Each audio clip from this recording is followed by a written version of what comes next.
Hello. Good evening, everyone. We all good? Oh, This is the last session of the lovely Macondo Festival. I hope we've had fun and we've learned so much the last 2 days. So I want you to help me welcome our amazing and phenomenal panelists for this last session.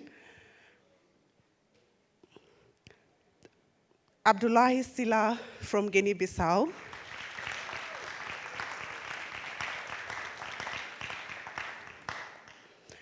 Our next, Patrice Nganang from Cameroon.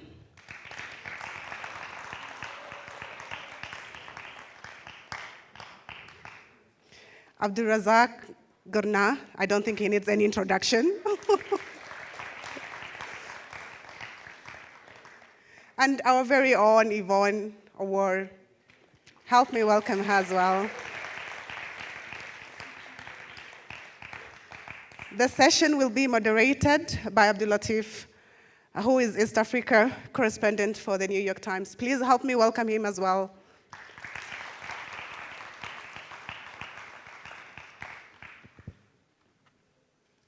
Enjoy. Thank you so much. Thank you.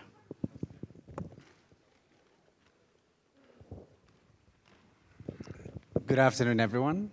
We can't see the audience very well, but I hope you can see us all very well. It's my distinguished honor to be here with you all today to moderate this session called Tragedy, Horror, Dystopia, Hope and Earth Futures. With me on stage are a group of eminent writers whose works has shaped our consciousness for decades. In dozens of novels, essay collections, literary criticism, they have parsed the story of our continent and beyond, from the influence of colonialism to the politics of national identity, from love and betrayal in the 20th century to the ancient travels that shaped the links between China and Africa. Collectively, they have grappled with many themes, but I dare say that they have grappled the most with one major issue: what it means to truly find stability through generations and continents in a world that is always coming undone. Which makes them the perfect guest, to weigh in on the discussion we have here today. And I know our title of this session is very grim, but we'll try and make it very insightful and also infuse it with a lot of hope. So without further ado, I will get on with the session, and I will start with you, Yvonne, because I want to ground the conversation in Kenya and in Nairobi before we traverse the rest of the world. And there's so many crises and issues that are shaping, have happened over the past few years. The migration crisis, you have wars going on, you have famine, but none has sort of brought us all together like the pandemic. Could you talk a little bit about how that has shaped you as a writer, as a Nairobian, and somebody whose characters actually scour and move through the city too?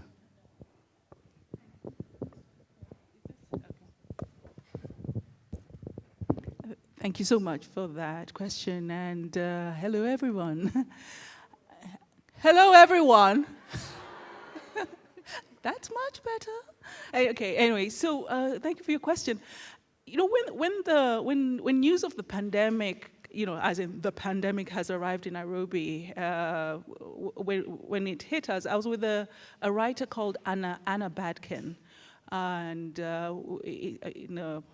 in her kind of a place in Lavington, and she said, I think for the second time, she said, in this kind of period, the world has a common story.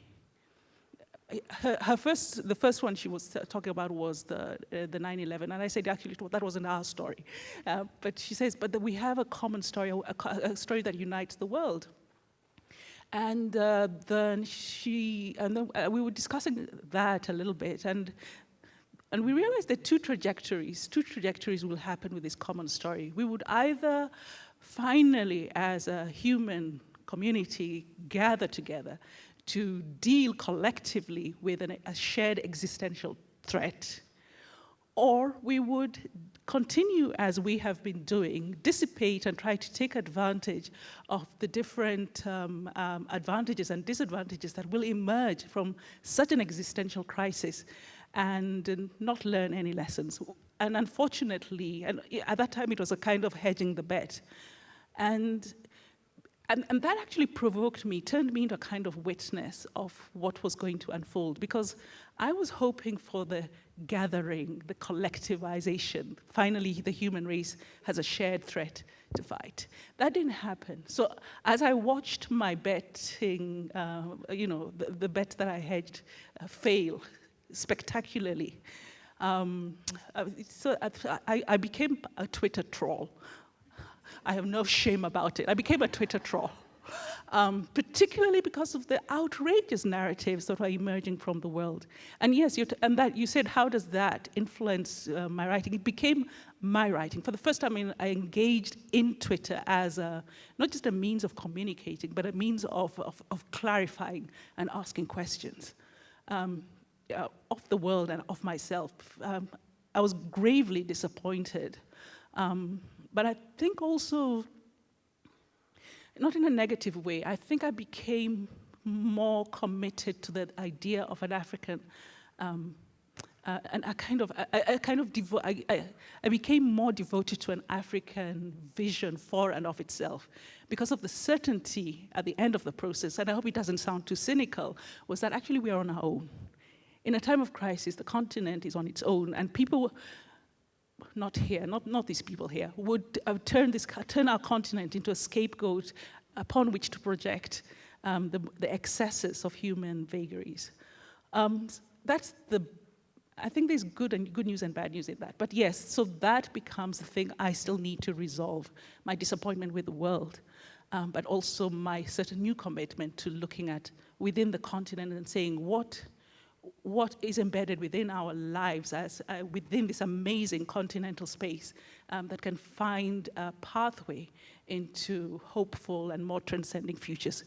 Because quite certainly what became very apparent is that the world as it is right now does not have a grammar or a lexicon for the realities that we're experiencing. And number two, given the new crises that are going to emerge, climate crisis, given the example of the COVID situation, we're sure as hell not going to do a thing about it.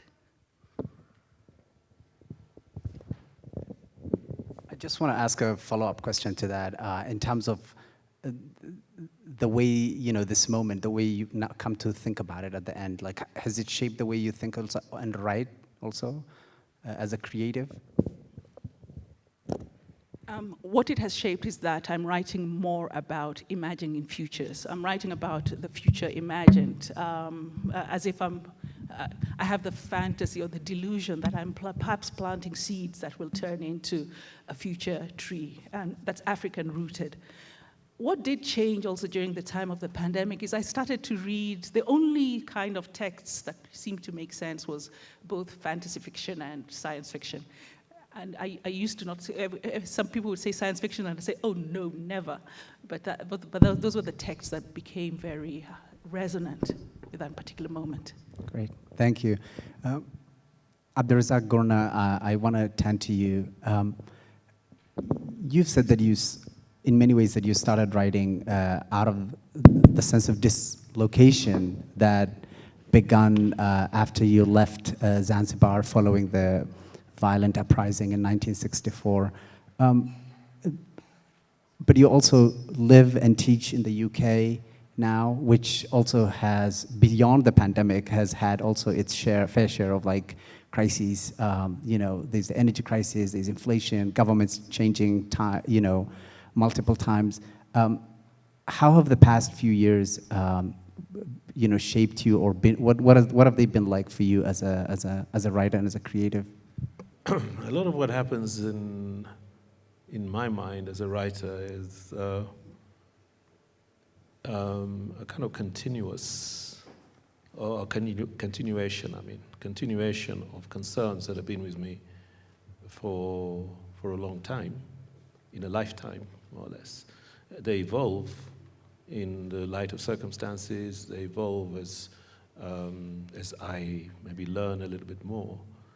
I don't think the energy crisis impinges on me in quite that way. Of course, it is part of the everyday that we have to contend with, especially if you read the newspapers.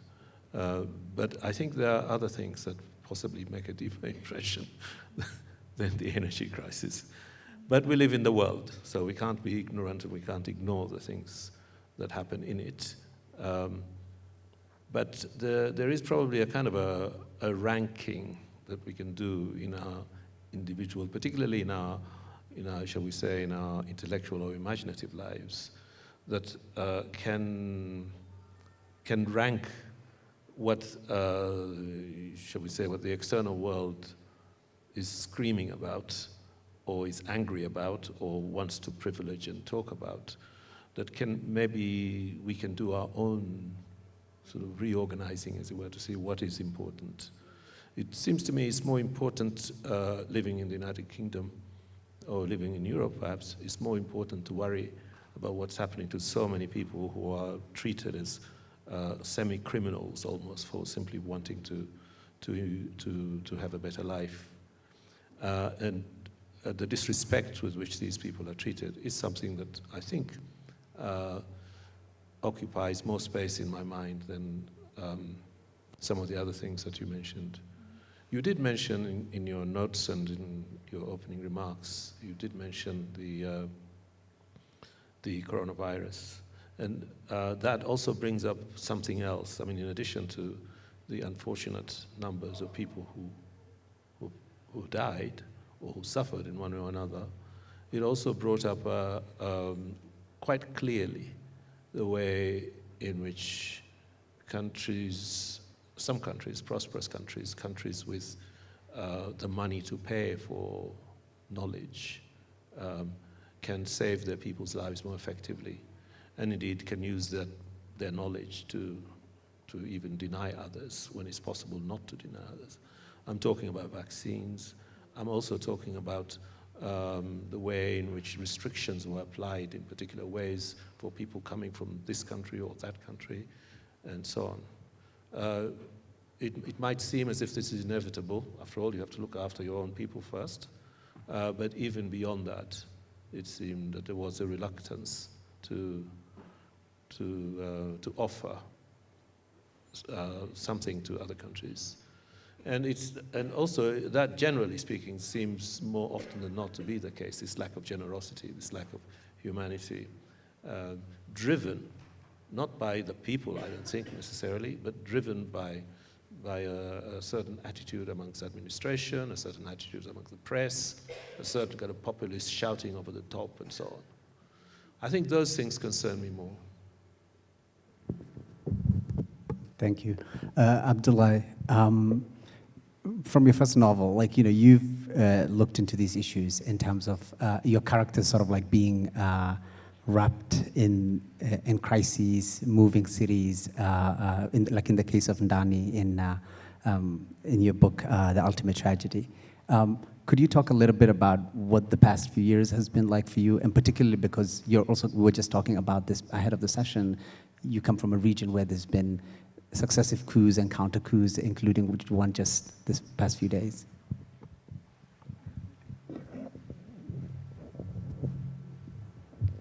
Good afternoon to everyone. I'm glad to be here and share with so eminent writers and mentors like Professor Abdulrazak. Yeah, you were talking about crisis. One of the things I learned while learning IT management was this: any crisis means an opportunity. And from my own experience, I was kind of condemned to face crisis. It was always one crisis after another one. So I learned during this journey to to look at a crisis in a different way. The very common way, which means sadness, and another way, a kind of another face of the coin, which means accepting the challenge to change something. So the situation we are dealing with in Africa, particularly in West Africa, with all those coups and counter-coups, is obviously very sad. In 21st century, we should have another, attitude. We have very big challenges, and one of them, you just mentioned it, the pandemics. A lot of things happened that should have, kept our attention and make us think and rethink about several things. Yvonne said here that we had an opportunity, globally speaking, to work more closely and to be more human, more or less. And humanism is something that lacked. The coronavirus crisis made it clear there are people that do not care about other people. When they got vaccines, you saw how they distributed it. Africa was completely forgotten.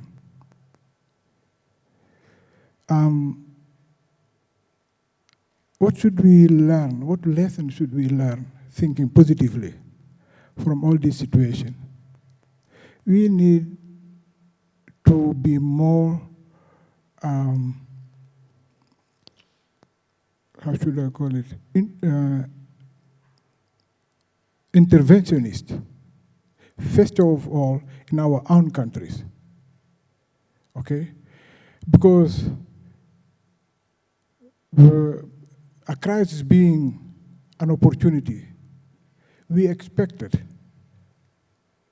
that it would be an opportunity to reformulate our health system, the national health system, to put more money on building hospitals, and promoting scientific research, and all these things. It did not happen. So coronavirus came, is about to leave, and nothing essentially happened. This is sad. And besides that, we are seeing, those events, this coup d'etat, almost everywhere, every month, in several countries of our region, which is West Africa. I mean, we have enough to do rebuilding our economy. We have so many things to worry about. The educational systems, which is failing, and many other challenges. How comes that we focus only on killing each other? It means something is wrong. The president of Ghana, Mr. Nana Akufo-Addo, said one thing very interesting. I guess it was last year, during a meeting he had with the French president.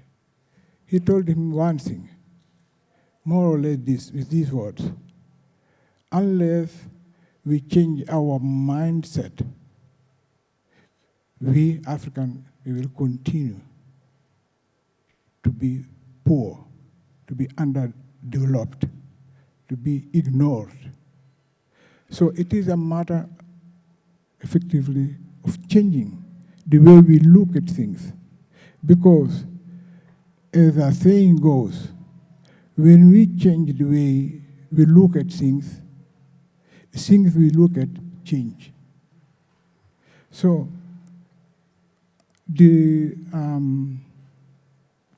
challenge we need to put in our agenda is this. We need to change things politically, to change things economically, to change the way we see the things.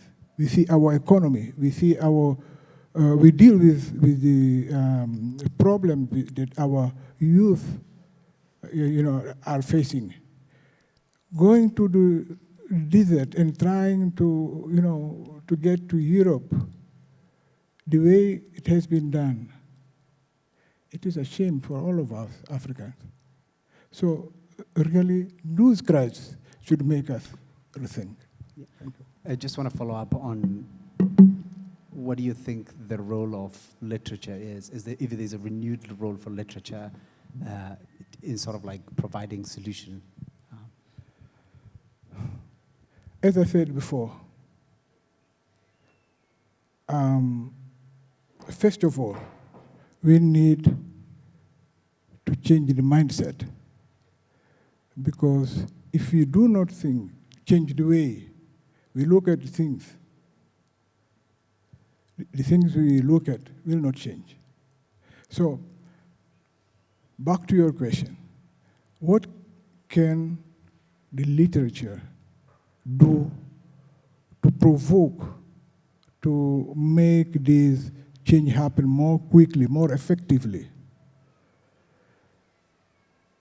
The principal actor of change is the citizen. If the citizen is not aware, is not assuming, is not accepting that it is up to him to provoke change, change will never happen.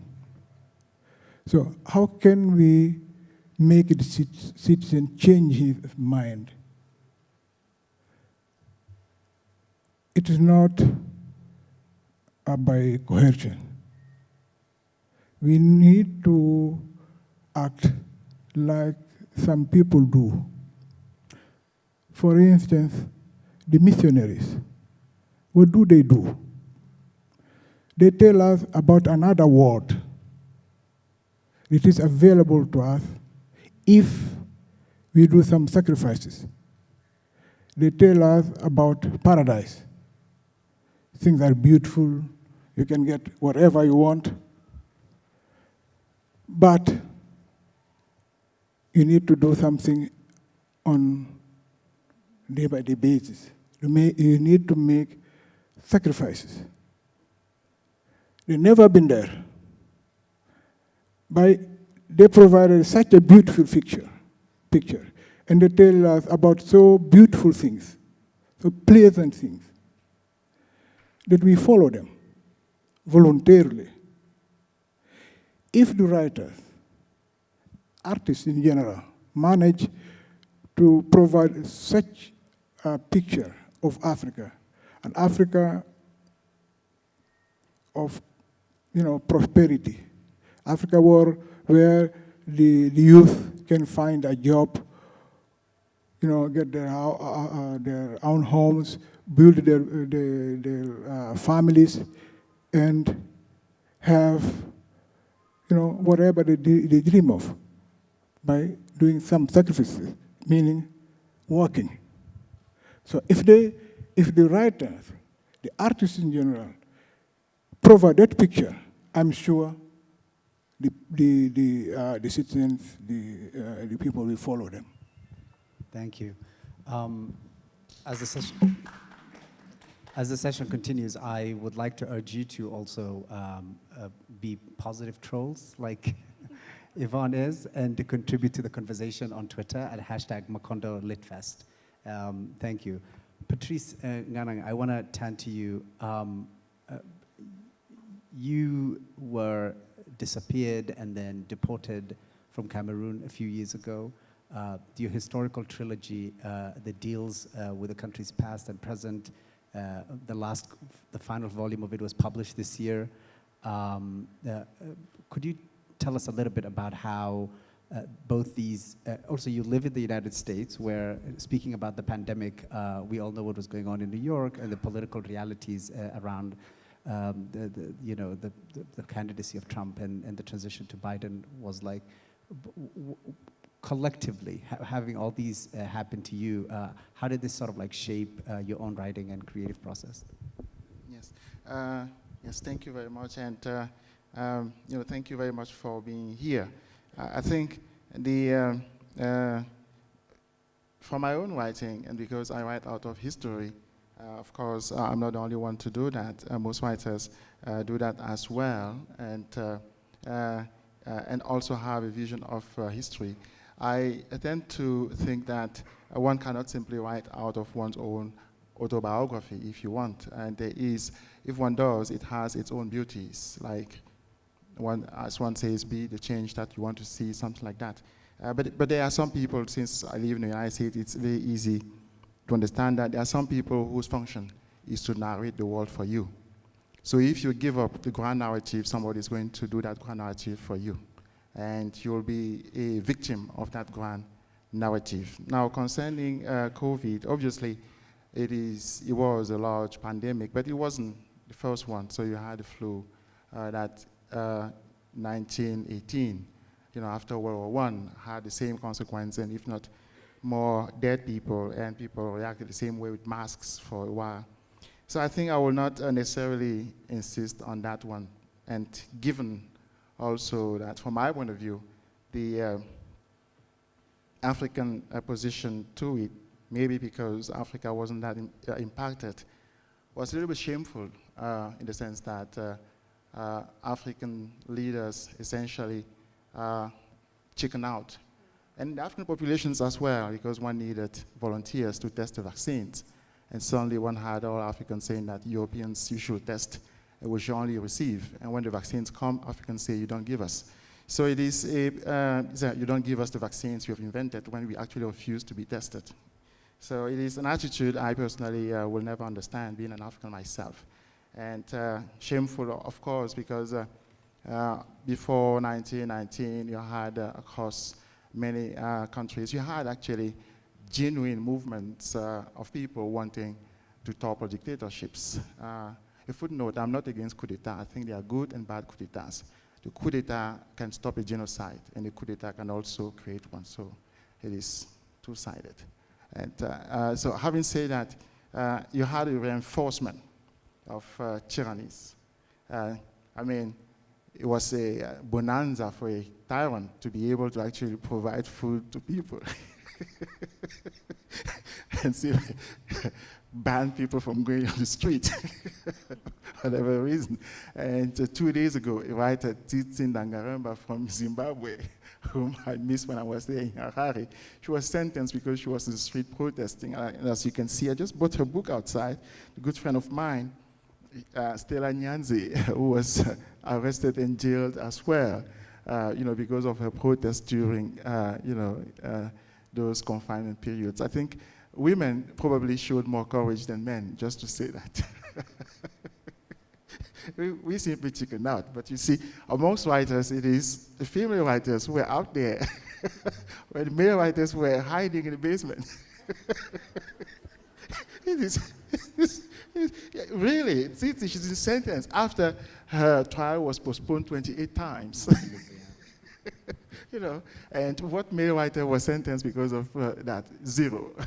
So having said that, my own intervention was something else. I think the grand narrative has, time, it is sectional in time periods, and probably, the COVID will be one of them. And after that, most of us, I hope, will have one word in their mouth, which is Russia, which is Russia. And which is Russia, and maybe one can have a footnote to it, it is BRICS, because in that footnote you have Africa included.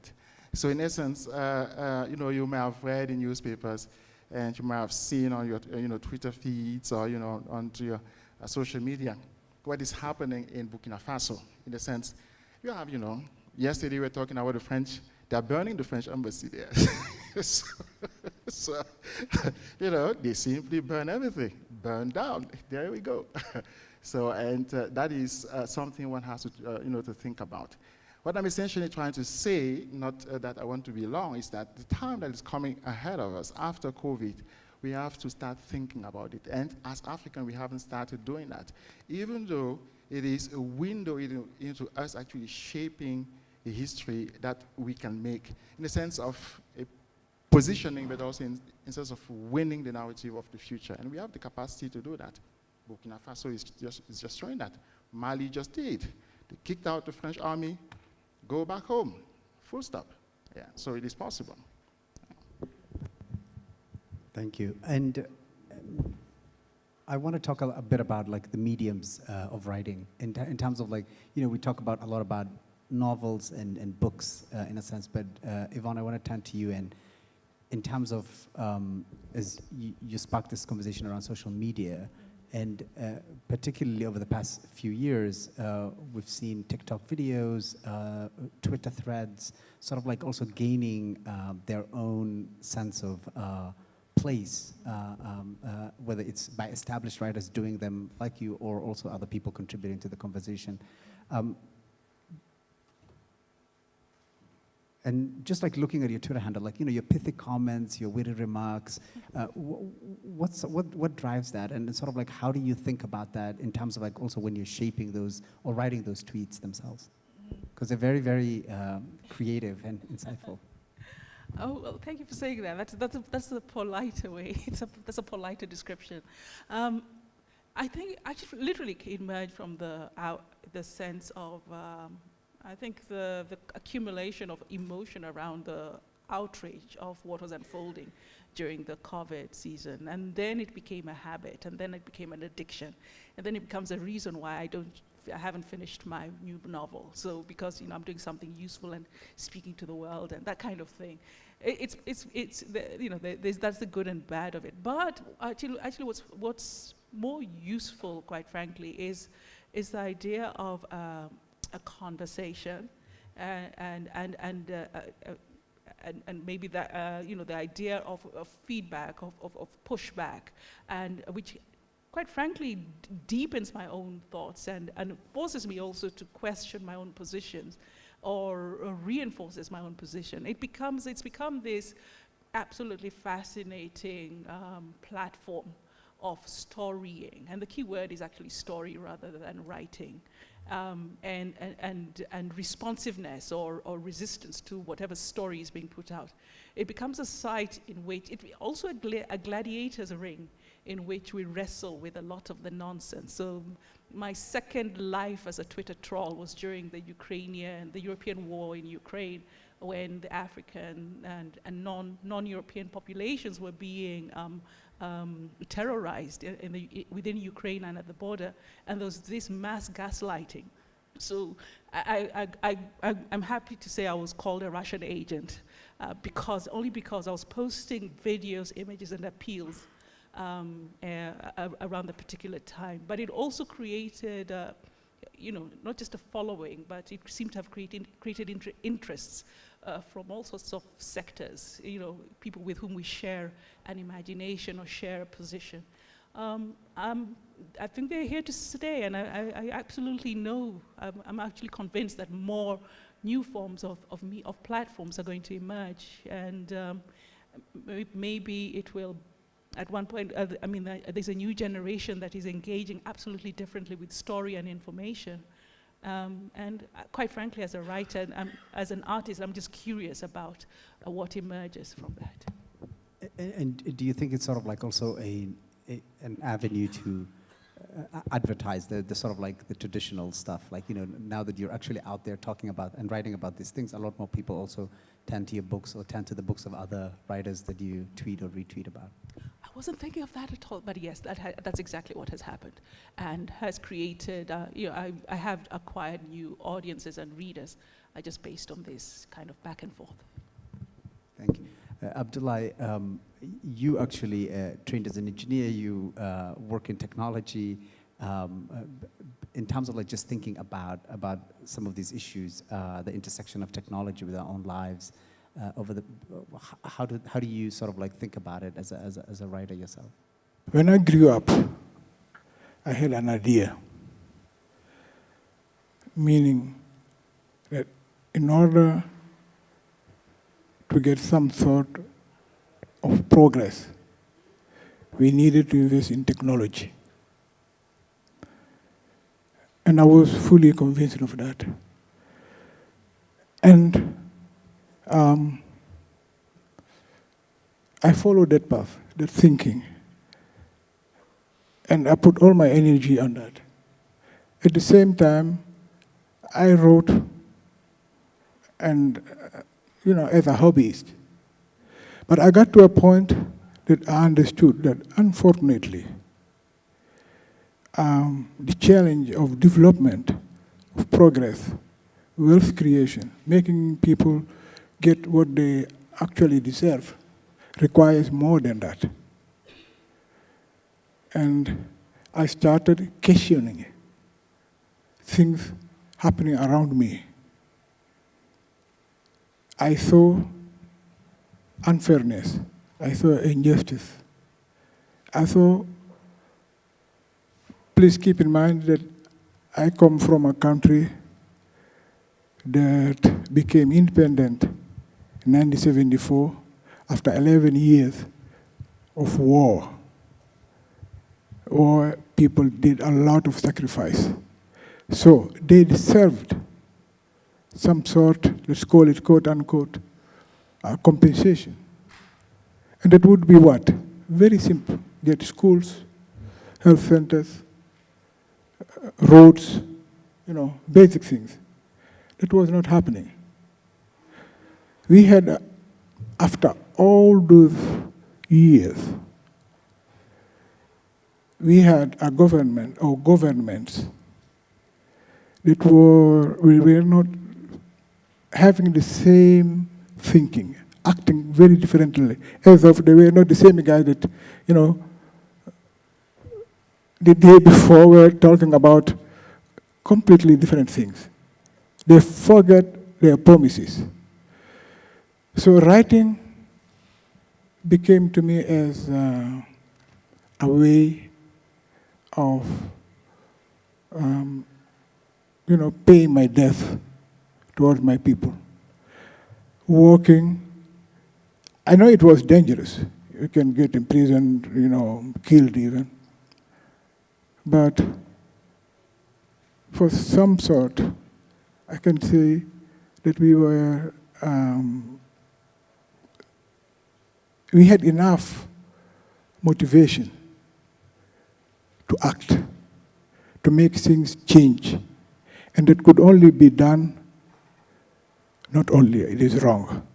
One of the most effective ways is to help people focus on what's really important. And the important is to change our mindset, to start looking at things the right way, so that, we all together can stand up and, fight for what we are entitled to. And this was, in my point of view, could only be done, or more effectively done, if we try to join people to make them believe that what they get is not what they deserve, and there is a way out, a better way, a better life to fight for. Great, thank you. I want to pick up on that and ask Abdulrazak, in terms of as a journalist, one of the things is that you're always checking your phone because there's so many crises happening, particularly in this region that I cover, and there's multiple things happening all at the same time in all these countries. And I was wondering, as a writer and as an intellectual, if there are moments when you close off that tap in terms of interacting with the rest of the world and protecting that space of creativity that you live in, so that you can finish a book or you can finish a story, or if there's an example that you could probably even share from the past few years. I'm not sure if I understood that right. Do you mean that that I would do I shut myself off in order to carry on? Yes. No, I don't think so. I'm largely ignorant of all these things that you mentioned, like Twitter and TikTok and whatever. I mean, I hear about them, and I guess sometimes it's translated for me. Like these days, you get The Guardian. Like today, I saw published a sort of a Twitter exchange on the press conference that the new Prime Minister has given. So that's interesting because you see several different points of view. But really what it means, I'm not really sure. I mean, I'm certainly not participating in it. But it seems to be a lot of people are, so that's good. I mean, I think I'm a regular user of the internet, of course, like a lot of other people, but that's because it serves us so well in so many ways, all over in different ways all over the world, but certainly, you know, in places where libraries are scarce or whatever, and even where they aren't, because you can really just find out so much. And I'm pretty good at emails as well, but I think that's about the limit of my investment in these new technologies. But it certainly doesn't kind of like prevent me from doing anything, or I don't think I must turn my mind off. It's the effort of getting to be involved. And the other thing is the way, I suspect, the way it interrupts, I think, your life. I only have a small experience of this, which is that at some point, I think this might get a little snigger as well. At some point, I thought it might be a good idea to have WhatsApp on my phone. Partly this is because my family is still in Zanzibar, and it's quite expensive for us to be in touch, so WhatsApp was good for that. Then when the Swedish Academy blessed me with this award, it seemed like everybody could find me on WhatsApp. So that I was getting a lot of messages, a lot of calls, a lot of photographs. This is a photograph of my daughter. Sometimes this is a photograph of my favorite chicken or whatever. Videos of this, videos of that, and I thought, no. So I'd removed WhatsApp from my phone. So it's too late. So that's it. It doesn't interfere, except that in that respect, it I think, does become a distraction, as does email, of course. But in a sense, with email, you can keep waiting in a way that with the telephone, or I presume with Twitter and whatever, you probably can't. Do you want to respond to that? Okay. Patrice, how do you deal with that?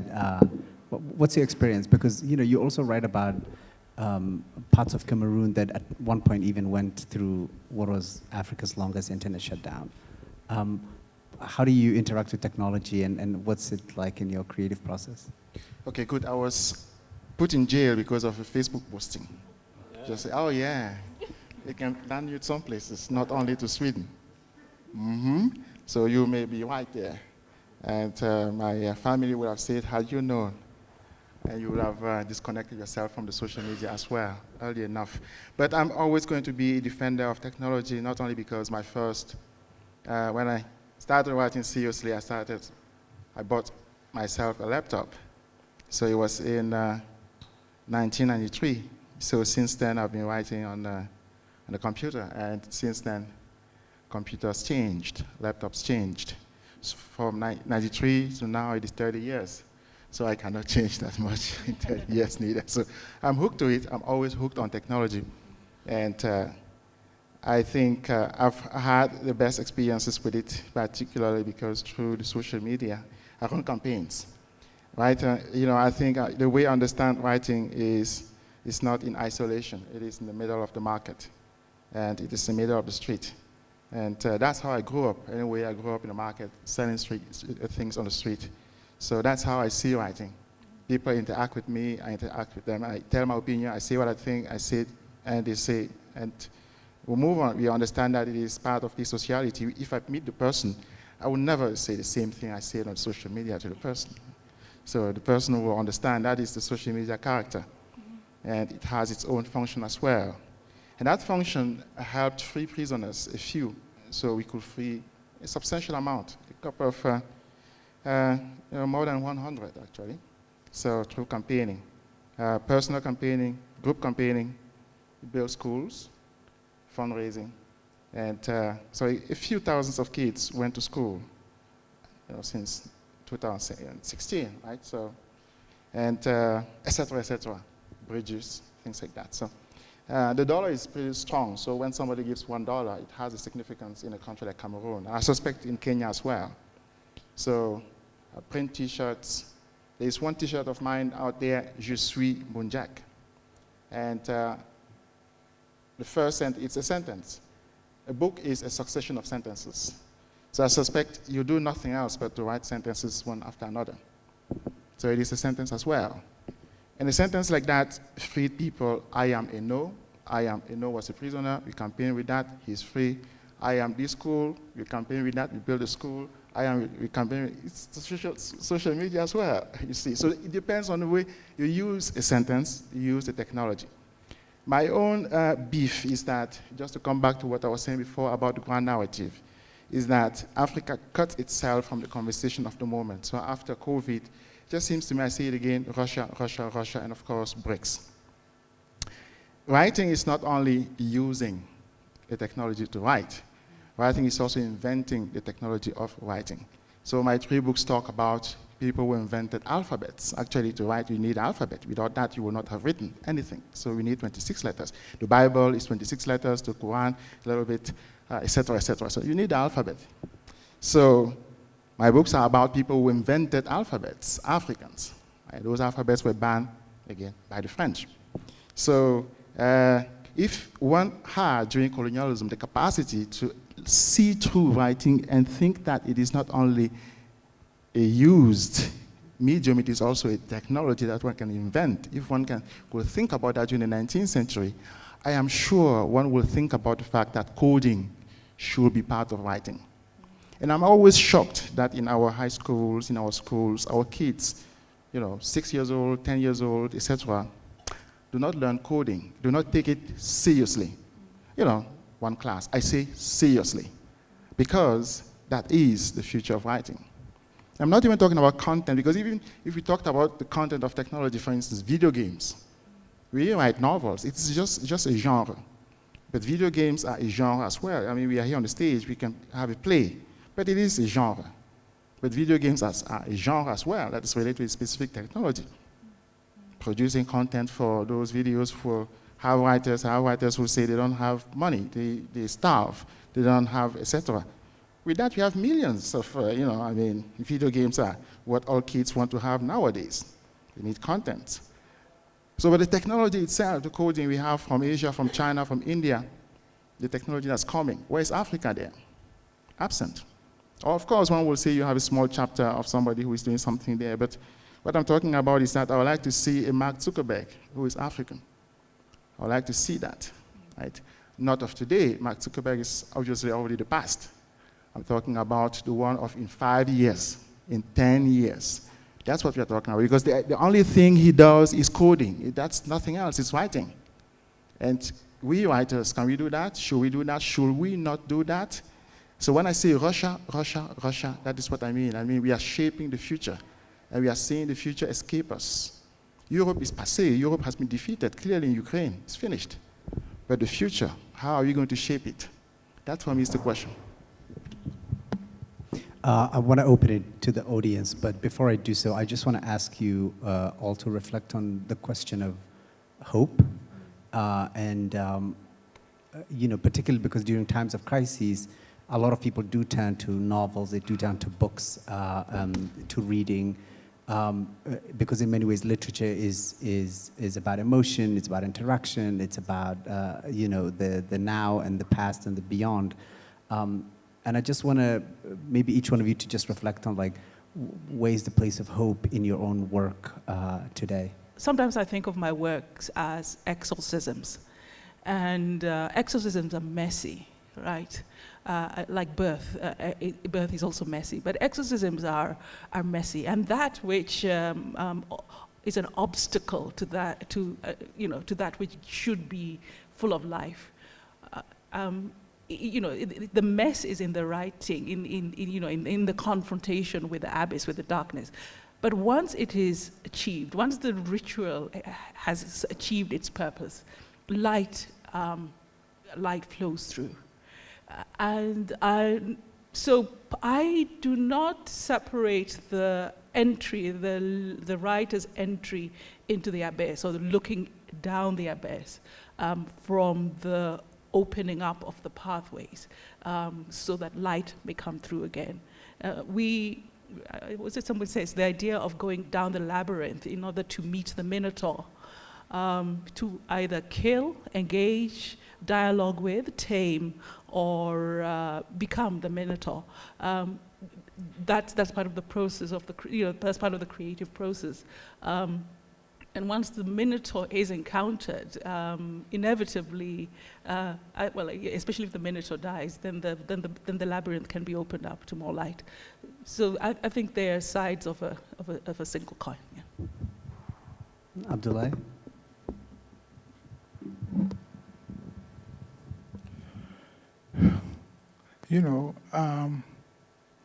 We are currently in a kind of, as a friend of mine put it, anticipation game.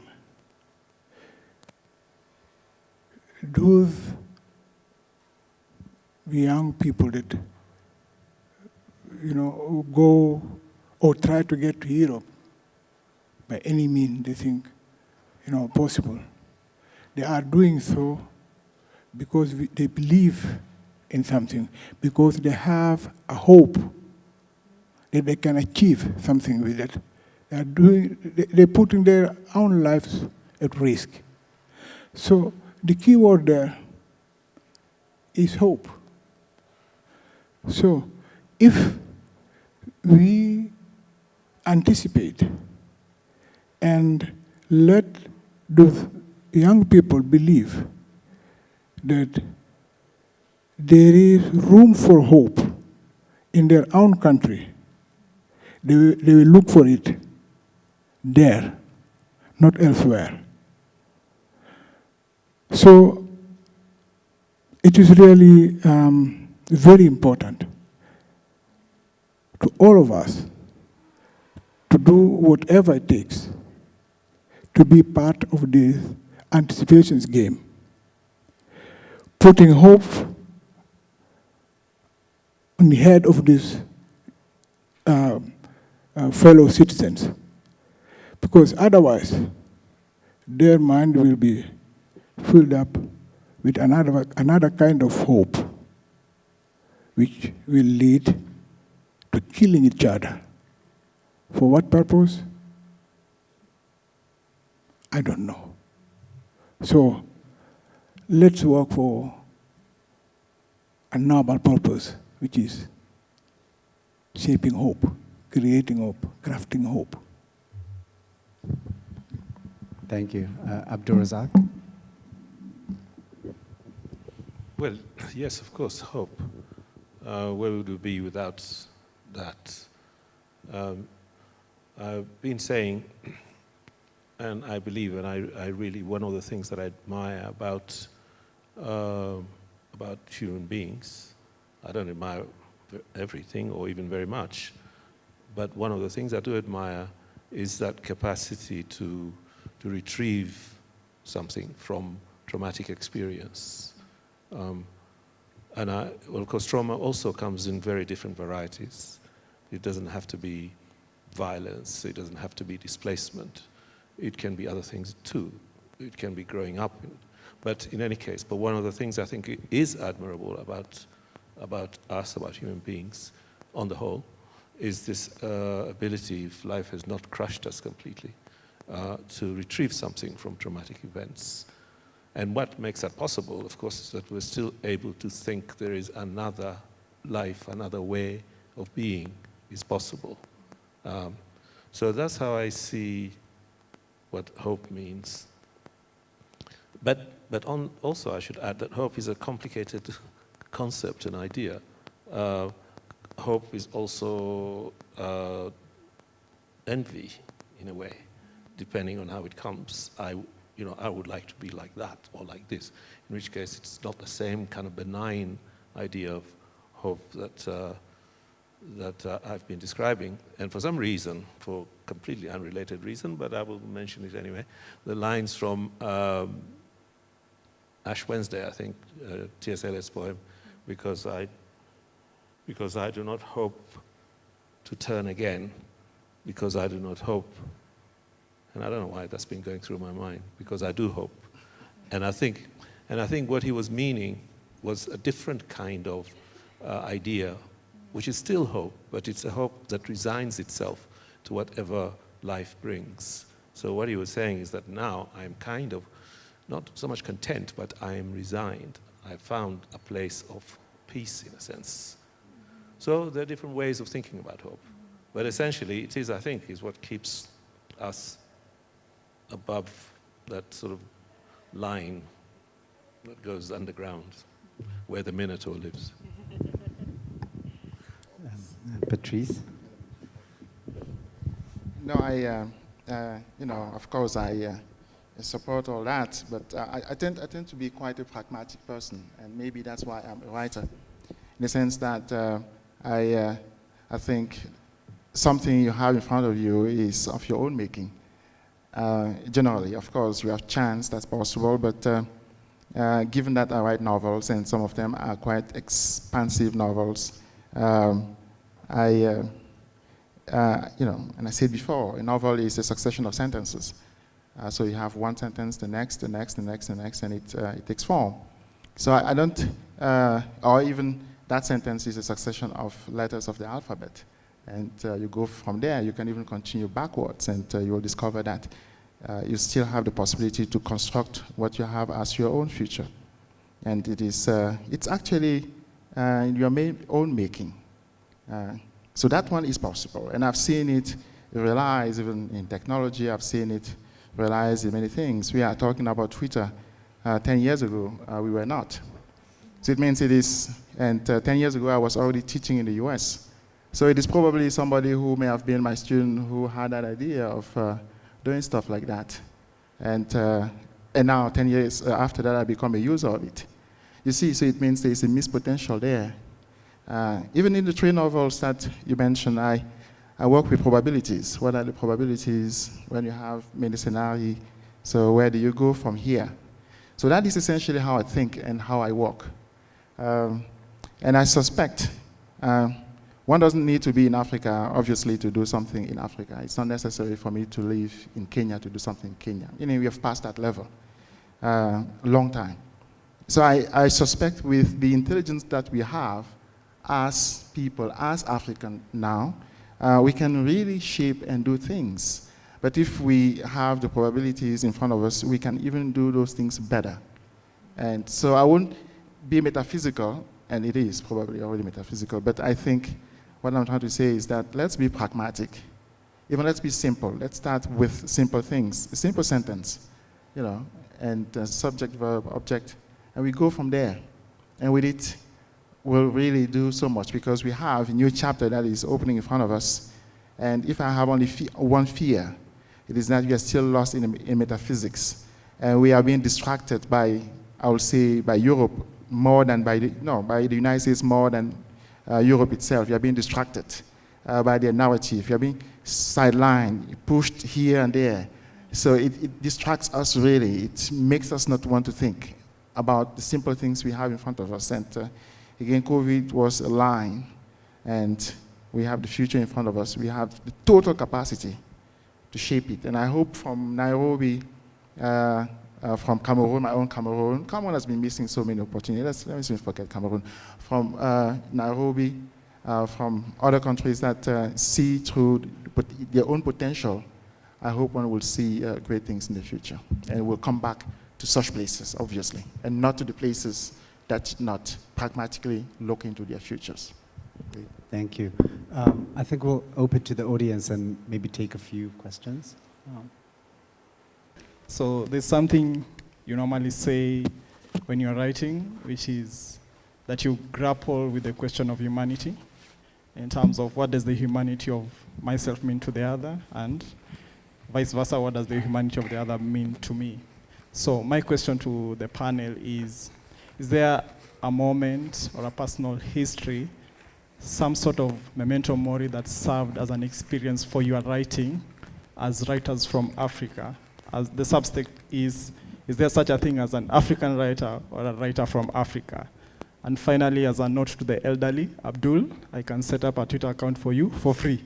So think about it. Sorry, I didn't get, what's the special question? Moments that are like close to death kind of moments, or memorable events, or events that, I would say, for example, the revolution in Zanzibar was a moment like that for us, for people in Zanzibar, as an experience. Certainly for me, it changed the world we lived in. For me personally, I suppose going to England at the age of 18 probably was another one, but that would probably not have happened if it hadn't been for the first one that I mentioned. Then I can think of others too. I mean, there are many moments in life that are turning points in that way. I'm not sure if I would be able to point to one. And especially as time passes, when you're about 20, if you'd asked me that when I was 28, I might have been more clear. But as time passes, there are other events, and the earlier event kind of diminishes in its significance. And I should say I prefer to be called Abdulrazak rather than Abdul. Yes. Hi. Something that I was really reflecting on as all of you were speaking, which is quite sad, but also in many ways is really the reality growing up as an African, is that our history is really shaped by a lot of, in many ways, tragedy and war. And if it's not through us, it's through maybe our parents or grandparents, friends that you have who've experienced war firsthand. And even just seeing how young writers are really using their voice to speak about tragedies in spaces like Darfur or any other place. And so I'm curious just to know, as an older generation of writers, towards people who are much younger than I, do you ever feel like it's such a huge responsibility, or it's even something that you have to do to write about tragedy so that we can see hope at the end of it, or that we can find a way to not use that to define our own existence and our own becoming? Yeah, that's the question. Thank you. Do you want to respond?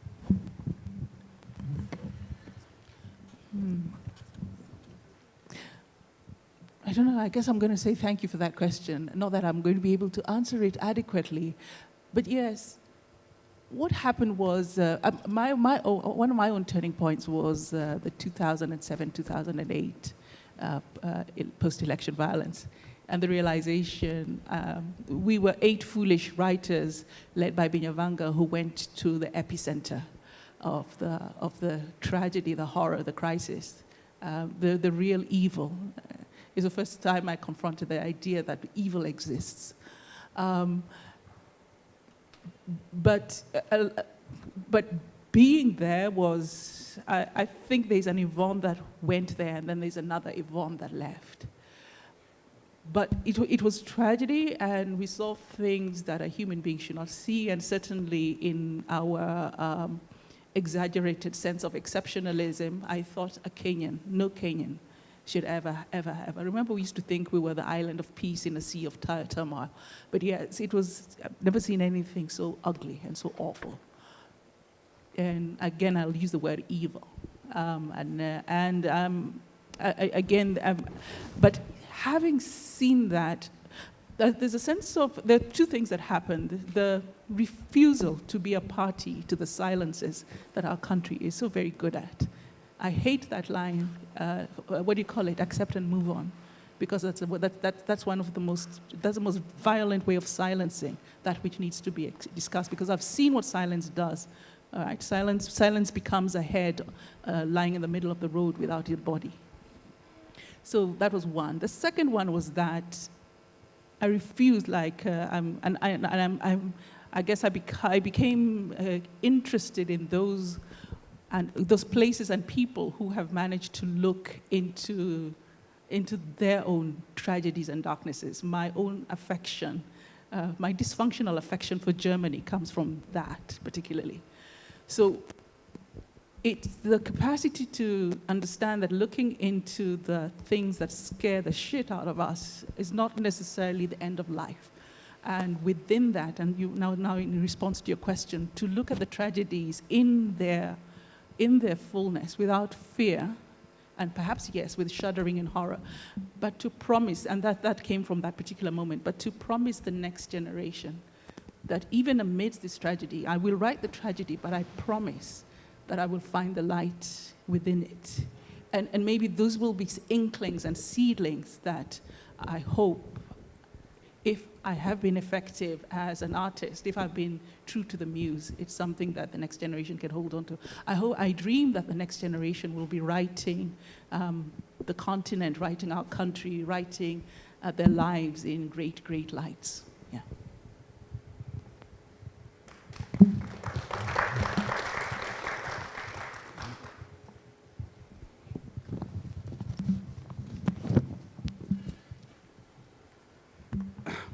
Thank you.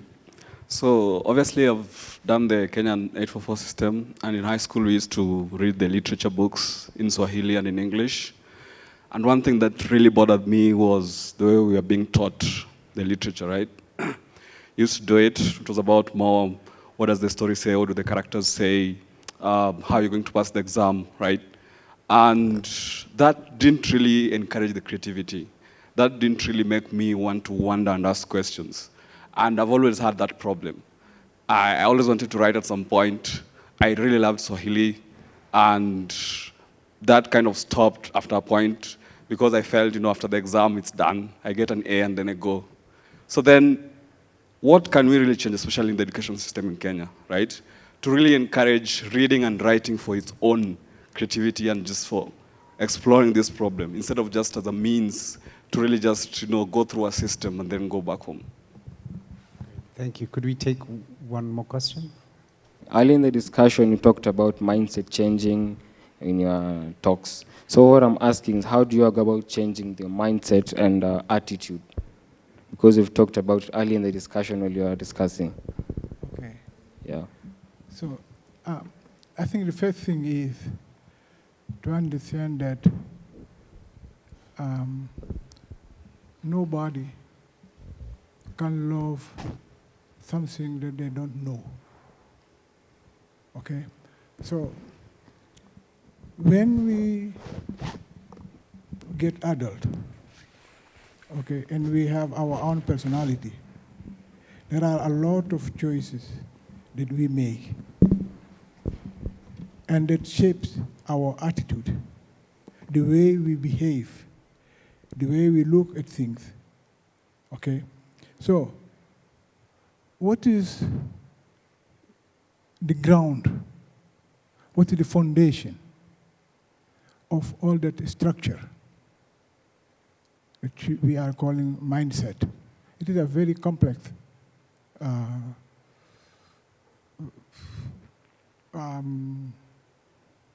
objects, mental objects sometimes, okay, that put together makes us behave in one way or another. For instance, when a black person decides to spend his or her money in bleaching products in order to become less black or closer to what he, in his mindset, has as, something that he calls beautiful. This represents what we can say a mindset, part of a mindset. So it drives that person to take some decisions and not others. How can we change this? Let people know as many things as possible in their environment and make them able to make the right choice. Right choice could mean a lot of things. But the bottom line is, if you are, for instance, an African, you are supposed to love some sort of music, to dance, in one way which is probably different than the Asian, dance, and all these things. Meaning there is a need to put things together and do things, make our common memory, and that shapes our mindset. And so the subsequent question is, how can we build that common memory, that sense of belonging? It is a kind of game. It is very subtle. Are small things that happen, that are put together. And not only put together, we need to rebuild over the time. It is not enough to say, well, I support these candidates and get stuck there. You need to follow. It is the same thing that happens with the so-called, I guess they call it, the common memory. It's why we teach history, why we should read books. We are,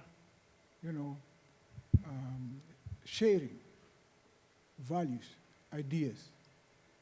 At the end of the day, our mindset. Yvonne, do you want to respond to the question of reading and writing? Your question is related to curriculum and teaching. Some of us got into writing simply because, maybe it's not that simple, because of the teachers we had and because of the curriculum that was offered. We didn't just have English language, you had English, all these iterations of language learning that I think the next curriculum, the next versions of the curricula dissolved and simplified. So it's a crisis of education. That's one. So we need to imagine a new legion of teachers. We need to reorganize the curriculum. Certainly, we may need to create spaces of either continuous learning or imagine kind of new spaces where those who were either neglected because of the curriculum or who are suddenly interested in possibilities can go to and re-engage with literature. So yeah, it was primarily a curriculum question. You and I, we can write to the Ministry of Education, or whatever they're calling it now. Patrice, I actually wanted you to reflect on the question that was asked that also Yvonne responded to, because your historical trilogy is about a society that is really transforming. There's a lot of tragedy in it, but I found a lot of humor in there. It's not either or type of story. So I wanted you to sort of like reflect on the fact that our societies are not just about like all the tragedy and the horror as much as, the session is about that, but there's also a lot of positivity and fun. I will not take your microphone. I respect you too much. What's wrong too much? Can I keep this? Your own microphone. Can I take this home? At least that. At the 15th. Yeah. I wanted to, I think, read my books and you'll find out what happens to my books. But since I'm here, I'm essentially going to talk about, the issue, the question that was asked there, about how you change mindset. My own little experience, very little compared to, your general experiences, is indeed that it may be a step to lead by example. So people see what you do, and if it's successful, guess what? Somebody is going to copy it, and that's how a mindset has been changed already of the person who is doing the copying. So, for instance, just a banal example, because writing is so lonesome. You write alone in your room, and sometimes you have only the music as your companion. So I tend to flip the coin quite often and do community work. So I've been doing that now for, let's say, 20 years somehow. So I go to Cameroon when it was still possible. So it gives you an idea of why I was expelled. So I go to Cameroon, I gang up a couple of people. Let's clean up the streets because the streets are not clean. For instance, the street that leads, just for me to say, from the hotel to here is worse than any street I've seen in Nairobi. So why don't we go and clean up that street? And, what am I going to get for that? I say, a clean street, isn't it? Me, I don't live on that street. I live in Princeton, New Jersey. My streets are clean all the time, but yours is not clean. I came here to help you clean this street. And guess what? People even bought the T-shirt to finance the cleaning of that street because you may need some water to drink, etc., etc. And people come and clean up the street. So let's build a bridge. So you put on the boots, and as a writer, oh my God, you put on the boots? Yes, of course. Why don't you do that? We go and we do it for 2 weeks. For a month, the bridge is there, isn't it? Hallelujah, bye-bye. So we have a school. Look at this building. It's not working. Guess what? We are intelligent, isn't it? This building was not built alone, but by people. Are we not people as well? Chip, let us do that. Like my dad used to do, let's simply fix that thing. And after a month or two, the building is there. So you see, and the community reacts to one impulse. It never happened to me throughout those years that I'll ask somebody to do something and the person would say no. It simply never did. At the beginning, I felt maybe because I smile easily, maybe because of the way I talk to people, because people will tell me that when they ask, people will not come. And when I come, I say, come on, whatever, let's go and do that. And the person is ashamed. And then the person comes and does, yeah, only for an hour. And the person ends up doing 2 days, sometimes a month.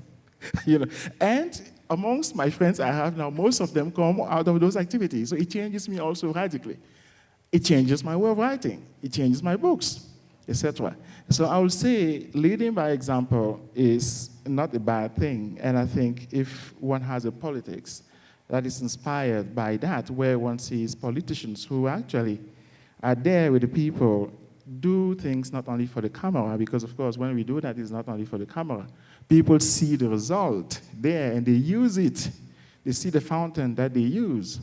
So then they see that a writer can do stuff, that literature can produce something, and so that they can actually do something with writing. It is not only something you do for a degree. It is something that can actually change society radically. So the beauty of Africa now, it just seems to me, it is a place of experimentation. From us, not bad experimentations, not evil experimentations, but experimentations for the good. So there are lots of potentials. We simply have to mobilize them.